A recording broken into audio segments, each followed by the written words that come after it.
Menteri Keuangan Purbaya Yudi Sadewa buka suara terkait laporan Bank Dunia, World Bank, yang menaikkan proyeksi pertumbuhan ekonomi Indonesia pada 2025 menjadi 4,8% dari sebelumnya 4,7%. Meski Bank Dunia merevisi naik proyeksi pertumbuhan ekonomi RI, angka ini masih di bawah target pemerintah sebesar 5,2% sepanjang 2025. Purbaya mengakui, pertumbuhan ekonomi hingga kuartal 3 2025 masih akan melambat. Namun, mulai kuartal 4 2025, pertumbuhan ekonomi akan kembali pulih seiring dengan sederet kebijakan yang dilakukan pemerintah pada kuartal 3 dan 4 ini. Dia memperkirakan, ekonomi akan tumbuh pesat hingga 5,5% pada kuartal 4 2025, sehingga dapat menambal pelambatan ekonomi di semester pertama 2025 yang hanya terrealisasi 4,99%.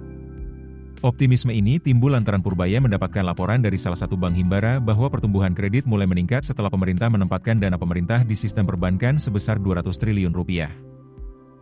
Menurut Purbaya, penyaluran kredit perbankan kini sudah tumbuh dari 8% menjadi 11%. Diberitakan sebelumnya, Bank Dunia menaikkan proyeksi pertumbuhan ekonomi Indonesia pada 2025 menjadi 4,8%, lebih tinggi dibanding estimasi sebelumnya sebesar 4,7%.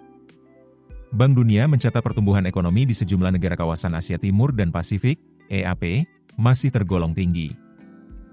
Namun, lembaga ini mengingatkan bahwa langkah-langkah yang ditempuh pemerintah saat ini untuk menjaga pertumbuhan belum tentu cukup menopang ekspansi ekonomi jangka panjang.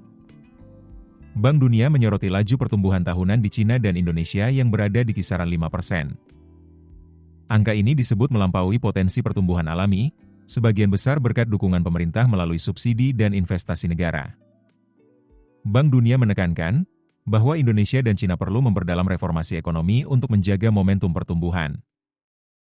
Reformasi yang dimaksud mencakup penghapusan hambatan non-tarif di sektor jasa, deregulasi, hingga penyederhanaan perizinan usaha, khususnya di Indonesia, guna membuka lapangan kerja produktif dan meningkatkan daya saing. Download aplikasi Kontan sekarang di App Store atau Play Store.